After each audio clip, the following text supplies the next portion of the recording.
Where should we go? Over here.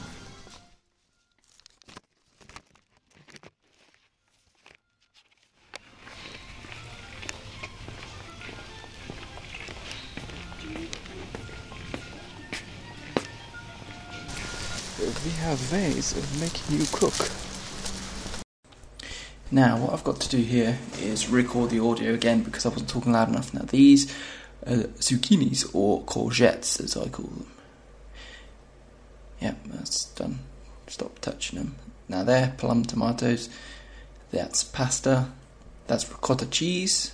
That's parmesan cheese.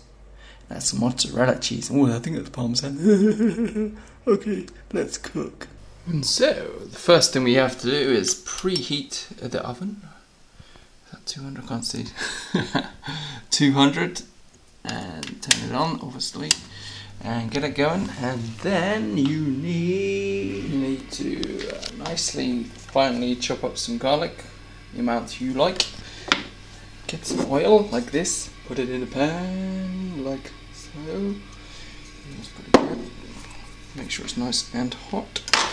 And then, cleverly and craftily and one-handedly, put that in there like this. Craftily pour in one, not just one, but two. I'm going to be using courgettes or zucchinis instead of squash because they didn't have any. That's all fine and well, I think. It's best to grate one of them and chop finely, or chop the other. Then add both into the tomato and garlic and the basil and let it get going. Doesn't look so great now, but don't you worry, that's going to be looking and tasting great.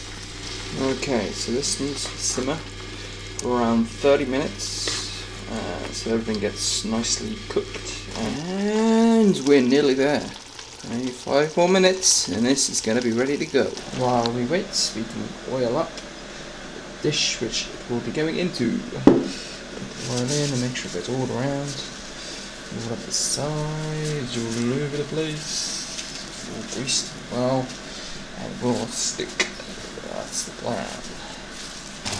Sip it on in there like so. When it's boiling, a little nice bit of salt. Yes, out. Now, when bubbling nicely, add all your 500 grams pasta into the pan. Now, we're not actually going to boil it for what it says on the side of the packet. What we're going to do is we're just going to boil it for 3 to 4 minutes. Then you will see what we will do after.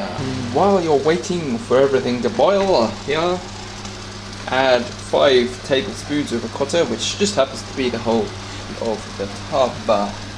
As you see, I had to ditch the frying pan and I've drained off the pasta. So with your 1 litre of vegetable stock, 1 stock cube, or more if you've got a very salty taste, tip it on in there. And pasta has now been added. The mozzarella ball is being torn and added. And with the parmesan added, it's ready to go. Let's say your prayers on melted cheese.